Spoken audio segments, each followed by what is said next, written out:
నమస్తే అండి. నేను మీ చంద్రమౌళి. మనం గత కొంతకాలంగా అసలు మధుమేహం అంటే ఏంటి? మధుమేహం రోగులకి పరిష్కారం లేదా? జీవితాంతం మందులు వాడాలా? ఎటువంటి ఆహార విధానాలు అనేది అంశాలు తీసుకుంటే మధుమేహం నుంచి బయటపడవచ్చు? దీని వెనకాల ఉండే సైన్స్ ఏంటి? నిజాలేంటి? పరిశోధనలు చెప్తుంది ఏంటి అనే అంశాల గురించి మనం చర్చించుకుంటున్నాం. అయితే ఈరోజు అదే ఒక అంశాన్ని మీ ముందుకు మేము తీసుకురాబోతున్నాం. సాధారణంగా ఈ సైన్స్కి ఏంటంటే రీసెర్చ్ చేయడం అనేది జరుగుతుందండి, పరిశోధన అంటాం. కానీ ఈ మెడిసిన్స్ గురించి పరిశోధన చేసేటప్పుడు ట్రయల్స్ అంటారు. ఈ ట్రయల్స్ అంటే ఏంటి అనేది ఈరోజు మనం తెలుసుకోబోతున్నాం. ట్రయల్స్ అంటే ఏంటి అంటే ఈ ఔషధాలని పరిశోధన చేసిన తర్వాత నిజంగా ఈ ఔషధాలు వాడటం వలన ఏదైనా ప్రయోజనం కలుగుతుందా, నష్టాలు కలుగుతున్నాయా, ప్రమాదాలు ఏమైనా వస్తున్నాయా అని తెలుసుకోవటం కోసం అనేక వేల మంది పైన దీన్ని ప్రయోగించి దాని అవుట్పుట్ని అనలైజ్ చేస్తారు. దాన్ని ట్రయల్స్ అని అంటారు. ఇది 10 సంవత్సరాలు ఉండొచ్చు, 15 సంవత్సరాలు ఉండొచ్చు, అనేక వేల మందికి కొన్ని ఏళ్ల పాటు దీర్ఘకాలికంగా చేసేటటువంటి పరిశోధననే ట్రయల్స్ అంటారు. అంటే ఈ ట్రయల్స్లో అనేక పరిశోధనలు భాగమై ఉంటాయి. కాబట్టి అటువంటి ఒక మధుమేహ రోగుల కోసం చేసేటటువంటి ట్రయలే అకార్డ్, ACCORD, అకార్డ్ ట్రయల్. ఈ ట్రయల్ చేయటం వల్ల ఏం జరిగింది అంటే, ఎప్పుడైతే ఈ ఔషధాలను ఉపయోగించి మధుమేహం వ్యక్తుల మీద పరిశోధన చేసినప్పుడు ఏం జరిగిందంటే, సడన్గా ఈ ట్రయల్ని ఆపివేశారండి. ఇది అనేక ఏళ్ల పాటు చేయాలనుకున్నారు, కానీ 3 సంవత్సరాలు తర్వాత దీన్ని సడన్గా ఆపేశారు. ఎందుకంటే డెత్ రేట్ పెరిగిపోయింది.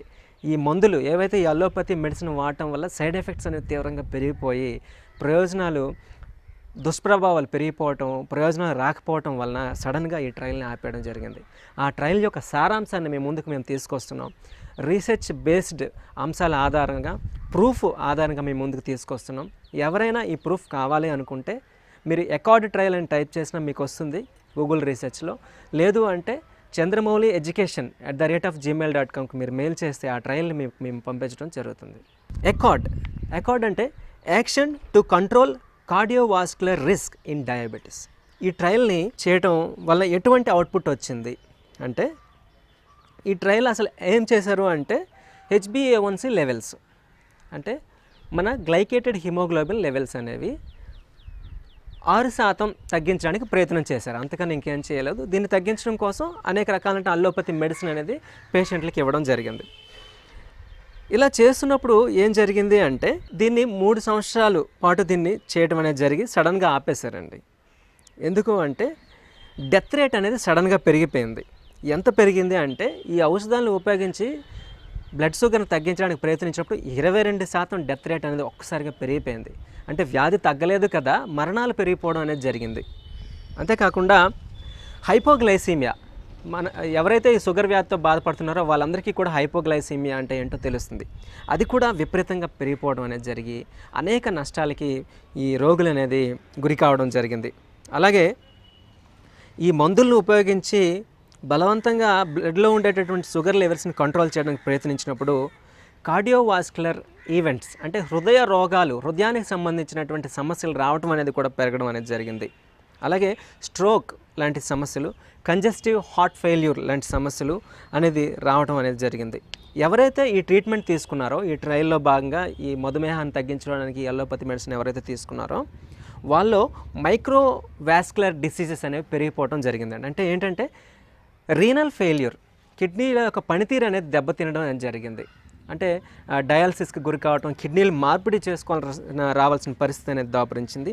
అలాగే సీరం క్రియాటిన్స్ లెవెల్ అనేవి పెరిగిపోవడం అనేది జరిగింది. అలాగే నేత్ర సంబంధించినటువంటి రోగాలు, దాన్ని రెటినోపతి అంటారు.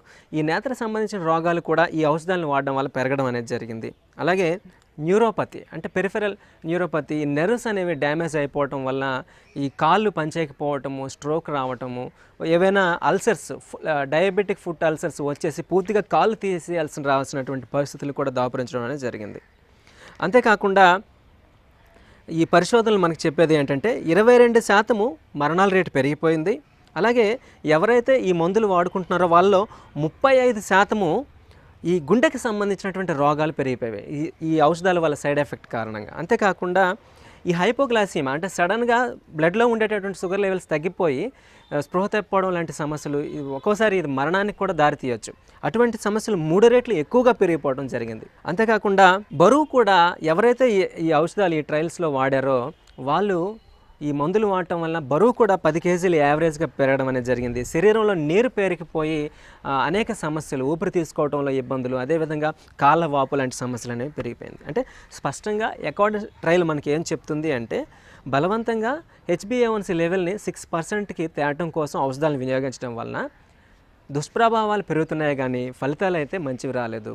ఈ ట్రయల్ని కూడా ఆ దుష్ప్రభావాలను చూసి భయపడి సడన్గా ఆపేయడం కూడా జరిగింది.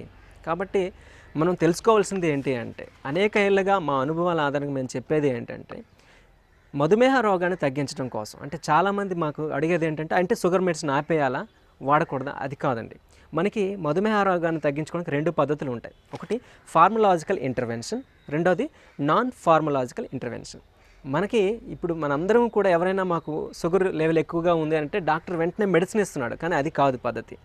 లైఫ్ స్టైల్లో మార్పులు చేసుకోవాలి, అదేవిధంగా ఆహార విధానాల్లో మార్పులు చేసుకోవడం ద్వారా ఖచ్చితంగా మనం ఈ షుగర్ నుంచి, ఈ భయంకరమైన మధుమేహ రోగం నుంచి బయటపడవచ్చు. దీన్ని మేము ప్రూవ్ చేసాము, ఆ ఆధారాలు మీకు మేము అందిస్తున్నాము. ఎవరైతే ఈ ఆధారాలు కావాలనుకుంటున్నారో, ఇలాగ ఎవరు తగ్గించుకున్నారో మాకు మెయిల్ చేస్తే మేము పంపిస్తాం. కాబట్టి ఖచ్చితంగా నాన్ ఫార్మలాజికల్ ఇంటర్వెన్షన్ విధానాలను ఉపయోగించుకొని ప్రాచీన ఆయుర్వేద విధానాలు, ఆహార ఔషధాలు వినియోగించుకోవడం ద్వారా ఎటువంటి మందులు లేకుండా మధుమేహ రోగం నుంచి బయటపడే వాళ్ళు అనేక మంది ఉన్నారు.